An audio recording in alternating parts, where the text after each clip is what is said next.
zan tabbata saboda me Allah ya ce kullu man alaiha fan wa yabqi wajhu rabbika zil jalali wal ikram. A cikin arhaman akwai wannan ayi ko ba gaskiya ba, zatin ubangiji kawai ne ba zai kare ba, amma mutuwa ba ita ke gudu ba, to ita ma sai ta mutu. Sai me mutuwa ita muke gudu, to ita ma mutuwa za ta yi. Yadda muka taru a nan, Allah mai da kowa gidan shi lahiya.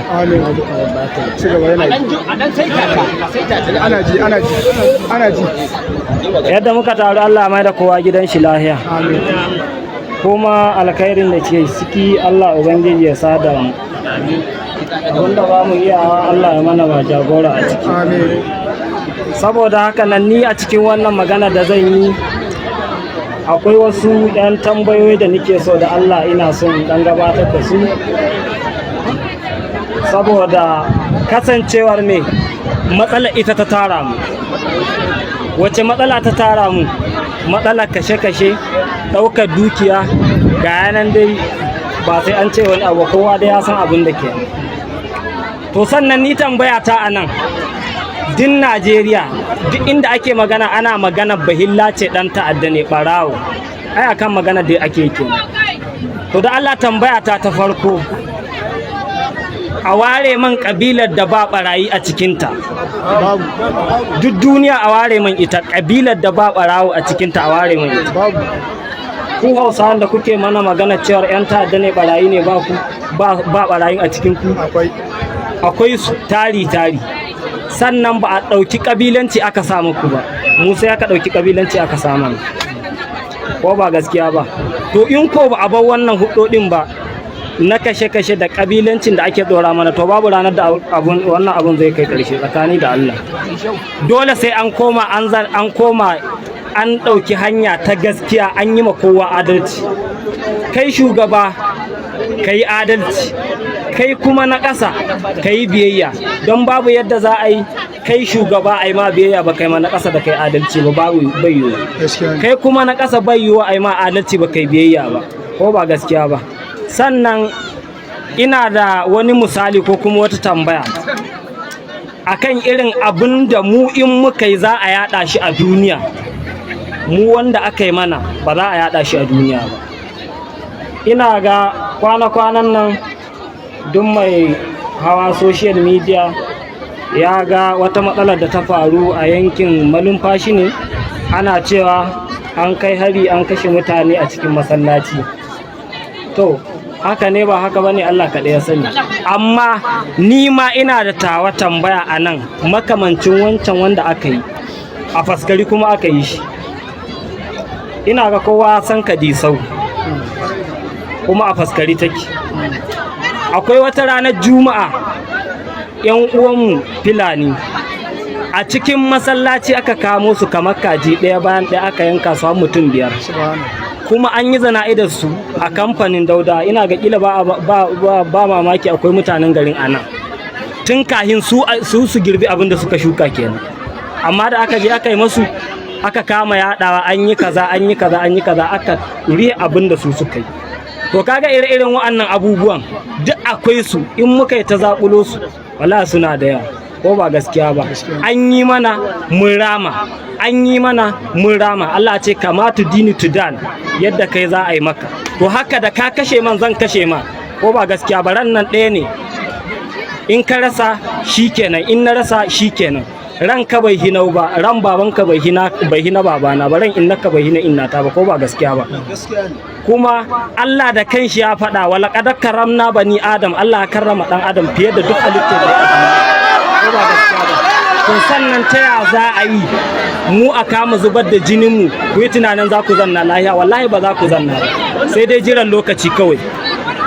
Ga kumance Allah ne ya faɗi da a zubar da jinin mumini ɗaya gwamma a je a rushe ɗakin Ka'aba. To kun san muminan da ake kashewa a ƙasai? Wa ya san adadi? Allah da ya halicce mu shi kawai ya san abin da ake, ko ba gaskiya ba? Ta sanadiyar kashe mumini ɗaya zai sa ba ma local government ba state ba, Najeriya gaba ɗaya ma ta samu matsala. To don haka nan shi irin wannan al'amarin abinda baka sani ba ka bashi a baka sani ba, wanda ka sani kauka a bashi a ka sani, ko ba gaskiya ba. To ire-iren wa'annan matsalolin su suka haddasa wannan bala'i. Sannan Allah ya sani a dai wannan lokacin wanda muke ciki yanzu, to ni dai ban sanan ma ko wani ba, amma ni dai ga yadda nake jin rayuwata, to wallahi a duk duniya ba ka da hanyar da zaka zo man da ita wai ka ce za ka yi man barazana ko ka kashe ni ko ka kashe wani dan uwana don in ji tsoro, wallahi in ma biya, wallahi ba ranar ba lokaci. Allah ne faɗi kullu nafsin za'iqatul maut. Can in ka je cikin wala tijadilu sumini na 2 zaka samu wannan aya. Dukkanin mai rai sai ya mutu. To haka sai na mutu sai ka mutu me?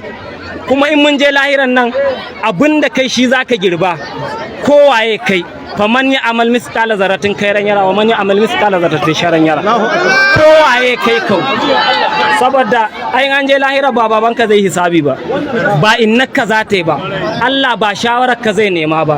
Lokacin da za a halicce ka zo duniya, Allah da waye shawara? Haka in za ka bar duniya, Allah da wa zai yi shawara? Haka in ka je da wa Allah zai yi shawara ga gidan da za a saka. Aikin ka da kai shi za a duba, ko ba gaskiya ba.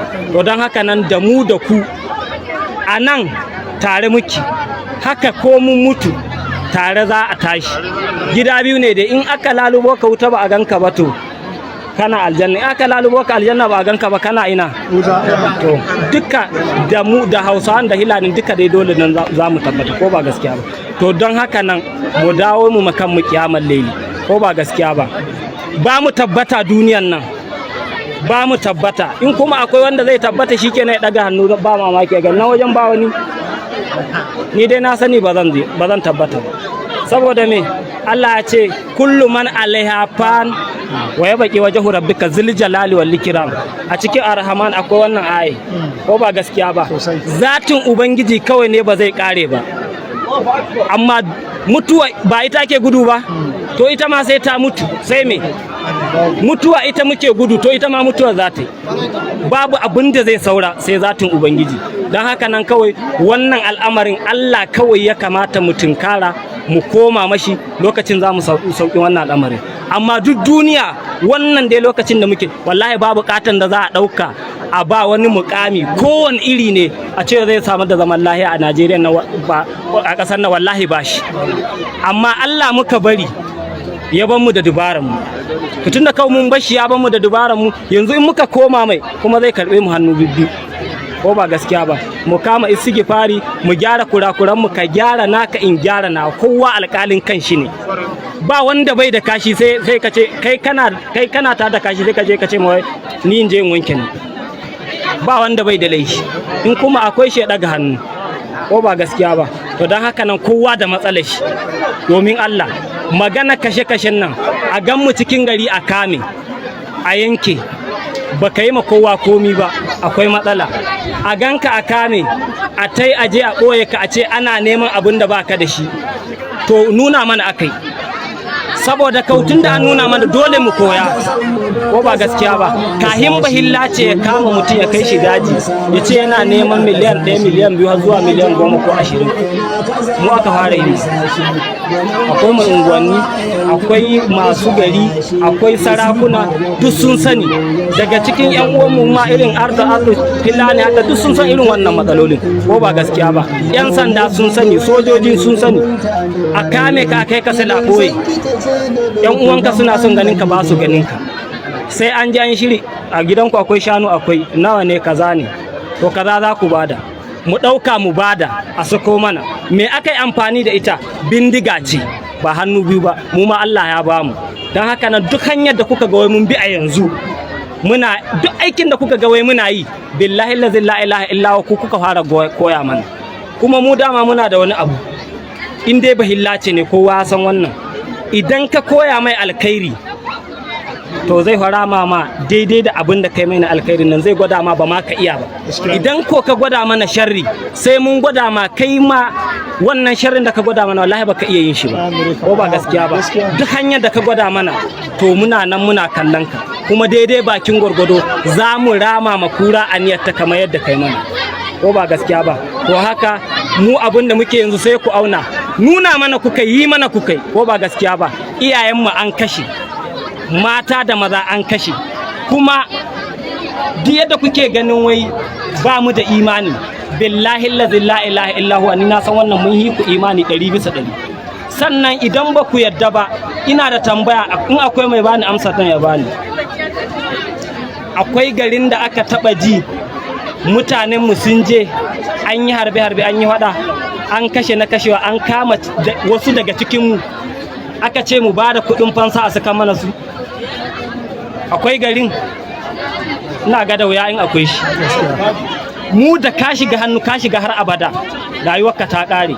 To mu ko yanzu ku lissafa man adadin mutanen ku da mutanen mu suka kama kuka ba da abin da za ku ba da aka sake su na wata ɗaya ma ko wata biyu wallahi ba mu iya kirga su. Rayuwa ta fi rayuwa ne. To ku sani in aka ci gaba da wannan huɗai kila tun muna kamawa a bada mu saki to ba mamaki za a kama kuma ba a saki saboda rayuwa ba ta yi rayuwa ba. Kuma mu da muke cikin wannan lokacin yanzu mu ya kamata mu haɗa ƙarhi da ƙarhi a dakatar da abin nan saboda in bai tsaya ba yanzu to gaba ba tsayawa zai yi ba. Yanzu idan kuka auna daga bara zuwa bana matsalan nan shin ta bara ta yi ƙarhi ko ta bana? Ina gaba mamaki ta bana ta yi ƙarhi don ta bana ta je inda bata je ba bara. Gaskiya ne. A banan kuma in ka auna daga kaka ta bara inda matsalar ta je da rani ba ta da kaka. Idan ka auna kuma daga bazara zuwa yanzu inda matsalar ta je ta wuce inda take da rani. To haka in ba dakatar da ita akai ba nan gaba zuwa kaka kuma matsalar inda za ta je ta wuce yanzu cikin damina. Ai duk kowa ba gaskiya yake ba tunda kawai ba gaskiya ake ba dole Allah ya jarabce mu ko ba gaskiya ba. To don haka nan kaga ire-iren wa'annan abubuwa in aka ce wai tun yanzu ba a dakatar da su ba aka fahimci juna kuka yahe mana muka yahe muku babu ranar da abin zai tsaya. ƴaƴanmu da ƙannenmu kuma da ƴaƴanku da ƙannenku su za su taso namu su taso a cikin wannan hudai ko ba gaskiya ba saboda me ƴaƴanmu ko ƙannenmu sun taso a cikin rashin mutunci da an ambaci bahaushe an san dan banga ne kashe su yake su ma za su nemi rayuwar shi sa haka nan kuma bangaren ku da an ce bahilla ce to an ambaci mutuwa kai ba ma an ce bahilla ce ba a ce mutanen nan kawai an san fassare kowa ta kan shi. To haka mu ma da za a ce mutanen nan yaran ku yan ƙanana su san me ake ciki haka mu ma namu sun sani. To haka idan ka mutu na mutu muka bar su a haka nan mu ba mu fahimci junanmu ba yanzu muka dakatar da wannan al'amarin misali to ta yaya za a yi su wa'anda ba su yi rayuwa tare ba su tashi tare ba su yi komi tare ba su zo ce za su sasanta kansu ba ta yi. Ai abin nan ba zai yi ko ba gaskiya ba amma mu ya kamata wa'anda suka san matsalolin nan to a dakatar da su kowa ya mai kai shi kiyamar laili kuma mu tsaya mai majunan mu adalci ko ba gaskiya ba dan in ba adalci aka yi a cikin wannan hudu babu ranar da za ta kare magana ta gaskiya. Duk wani magana wai a ce wai ai bahilla ce dan ta'adda ne kaza ku din ma yan ta'addan ne ko ba gaskiya ba kisa ba ta yi kisa ba ko ba haka ba yadda kake ganin na kashe maka dan uwa haka kai ma nike ganin ka kashe man yan uwa ko ba gaskiya ba kuma ire-iren kamar misalin da na fara baku a can baya ban man cewa ina ga nan tunda shi ciyaman dan faskari ina ga shi ciyaman dan faskari ne akwai wani labari da zan bashi takaitacce ina ga ya faru a yankin shi amma a lokacin ba shi ke kan kujera ba a kamfanin dauda aka riya sabis aka bi tsaki wani tsohon ya kai shekara 100 wani ko bakin gashi ba a kan shi aka kamo su wani ma a bayan mashi aka ja shi aka kama gudu da shi har ya mutu an yi ba wai ba ai ba aka kama yanka su ɗaya bayan ɗaya kamar kaji duk an kori kowa an raba kowa da mahallin shi kuma in kauna yanzu faskarin da ake magana ana neman zaman layi a cikinta to ku dawo ku auna da kanku